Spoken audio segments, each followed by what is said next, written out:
Let me start this video by saying that I am somebody who can find almost any level of football watchable. It really doesn't take me much to be interested in a game of football. It's the game that I love. I clearly keep up with the NFL.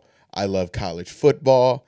And I even keep up with the FCS subdivision of the NCAA Division I football. So I knew when I saw the marketing for the Alliance Football League that it wasn't going to take much to get me. And especially when they started adding some notable names like Trent Richardson and Christian Hackenberg, names that you remember from college football that didn't necessarily pan out in NFL, I knew that I would at least give this league a try. But what I didn't expect was after this league's second week to not only be excited, but to be invested in a league where I have no hometown team. Here I am, 2 weeks into the Alliance season, and I'm not just a fan of it, I'm sitting here publicly on the internet advocating for it. And like I know for a hardcore football fan like myself, it won't take much to convince you to watch the Alliance. But I do want to talk to those NFL fans that don't know whether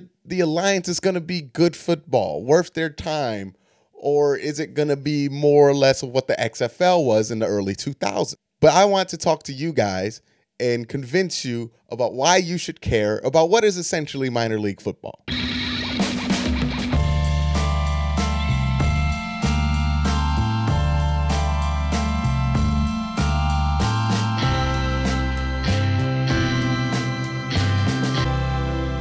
The first reason I have here for why you should really check out the Alliance is that it is real professional football. And what I mean by that is it is obviously a talent step above the top college football games. The level of play is much faster. The game is more physical, in some cases more physical than the NFL. I mean, just look at this hit. Picks up the first down.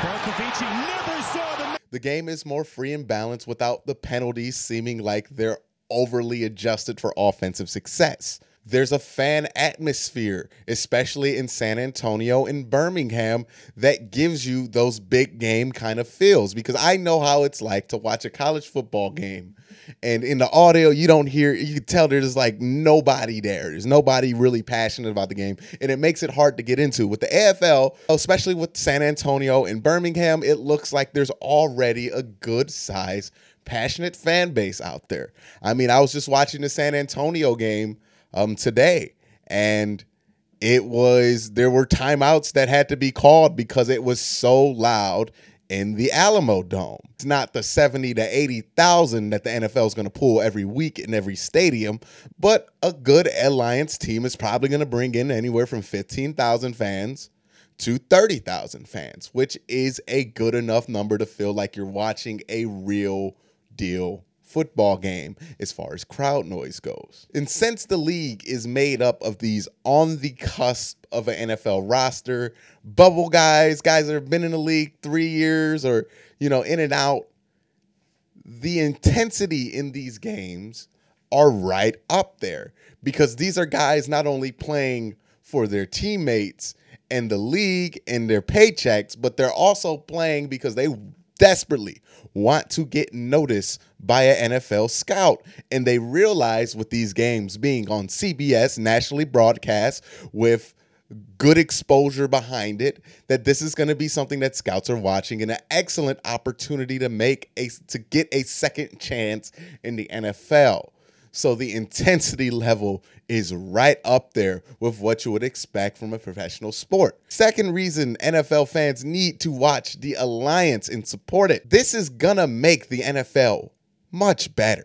The NFL has needed a developmental solution for its lower level bubble roster guys for years. In the early 2000s, they had NFL Europe. They recently had a kind of deal with the Fall Experimental Football League, which went under. They also have some kind of deal going on with this thing called the Spring League, which is a 2-weekend kind of Pro Bowl showcase for guys who are trying to make a NFL roster. Most notably, Johnny Manziel was a participant I think a year or two ago. What the Alliance has that none of those leagues have is the exposure and fan interest that the Alliance has already gotten through 2 weeks. Having CBS as a partner is a great thing for this league. And then when it comes to development of individual players, a league like the Alliance is going to be critical to a lot of people's development. The player I think is the best example of this is a guy like Greg Ward Jr., who was a very talented, very prominent college football quarterback at Houston, brought them to a higher level than what Houston normally is at football. But since he's 5'10 and didn't play in a Power 5 school, didn't win a Heisman, he wasn't given the opportunity to play quarterback, so he had to switch to wide receiver. But when you make the switch from quarterback to wide receiver and you're going into the NFL draft in 4 months, you're kind of put in a position to fail as far as the NFL goes because he wasn't ever going to have the time to develop and become an NFL level wide receiver. And he doesn't have the physical attributes that a guy like Terrell Pryor has that might buy him more time to develop in the NFL. You know, Terrell Pryor, 6'5", 220, people are going to work with that. But when you're 5'10", 198, you're a dime a dozen. You got to go prove yourself before that. And Greg Ward would have had nowhere to prove himself. He would have, at best, bounced around practice squads until falling out of the league. But now, with the Alliance, he has an opportunity to not only get extra practice in at wide receiver, but to get game day reps. Real game day reps and opportunities in front of playing against people who have something to lose, in front of a crowd. He is getting real game day experience against a talent level that is above what college football offers and a step below what he'll see in the NFL. So it gives him a lot of room to grow and develop. Greg Ward isn't just the only example. There are a lot of guys who would have had no opportunity to make the NFL because of how the NFL is structured currently, because they just don't have room to develop a bunch of guys on NFL rosters. But now with the emergence of spring leagues and more teams popping up, there's going to be more and more opportunities like this to see guys be able to develop and get a second chance at their NFL future. This league is also going to give more chances and opportunities to guys who are under-recruited, who are overlooked in the draft process because they either went to a small school or because something happened at their Power 5 college or because they played in the FCS and got completely overlooked or even a lower division level. It gives them an opportunity to not only play professionally, but it also gives them an opportunity to prove themselves on a level playing field. I mean, if a guy dominated in the MAC or in the FCS and then he goes to the Alliance and dominates, that means that, you know, maybe level competition wasn't the only reason this guy stood out in college and that he might deserve a shot in the NFL. And for small school college football fans like myself, go Penguins, it gives you an opportunity to have more hope that your favorite college football players and the guys that you followed will have an opportunity to play professionally in the United States somewhere other than the NFL if they don't make it. It's always been kind of a grim thing when you're a fan of a MAC school or a FCS school or a Group of 5 school on senior nights where you see your favorite players that gave you so many memories throughout the years graduate, and then you kind of realize it's probably the last time you're going to see them play football.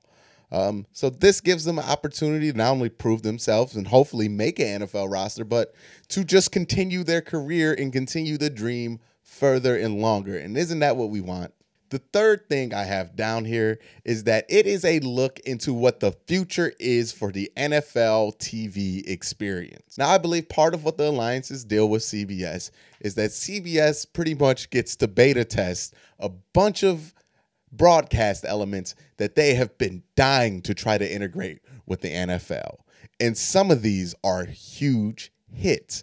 I mean, there's the basic things that you would expect with a lower level league, like the always hot mics on the players and coaches, which are very interesting, but I don't see the NFL ever adopting. The most interesting broadcast element that they have brought in with the Alliance is the complete transparency when it comes to replays and challenges. Because not only is there a camera in the replays official booth, there is now a microphone. so you can hear the communication between the replay official and the head official down on the field, and you get the same exact word-for-word explanation on why a play is changed or not changed from the replay official himself. You can hear it for yourself. You can hear him go through the process. What is he contemplating? Why is it taking so long? And what exactly is he looking at? And it makes not only the time you have to wait for the replays and challenges to be over seem like such a less amount of time, but it also gives you a lot of clarity. And while I liked what CBS and Fox have done in recent years by hiring former officials to give their insight on controversial calls, ultimately, it's all speculation. And what happens is that when the speculation is wrong and the call goes the other way, it really makes the referees look bad. This way, you get to hear it straight from the horse's mouth, and I think it's actually a good thing for the credibility of the referees and the league. And with the NFL and its credibilities with the referees being at an all-time low after this year's playoffs, I think a solution like this on television is exactly what the NFL needs to bring up trust between fans and the officials. There are some rule changes, some that you would think would be more drastic than others, like no kickoffs. You don't really notice it after the opening kickoff, and you kind of just forget that there's no kickoffs to begin with once you get into the game. And the elimination of the extra point, which ironically makes the field goal way more important. I am somebody, and obviously I am scarred as a Browns fan, who absolutely hates a game coming down to a missed extra point. It's the worst way to lose, you know?